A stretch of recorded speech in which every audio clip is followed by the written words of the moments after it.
আরে আচ্ছা শোনো, আমার একটু বাইরে যেতে হবে, তো ইমার্জেন্সি একটু কাজ আছে।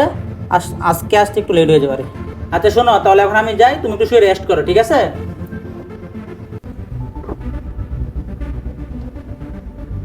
হ্যালো সোহেল, আজকে তো রাসেল বাসায় নেই। তুমি আমার কাছে তাড়াতাড়ি চলে আসো, ওর আসতে অনেক লেট হবে। তুমি তাড়াতাড়ি বাসায় চলে আসো, আমি তোমার জন্য ওয়েট করছি।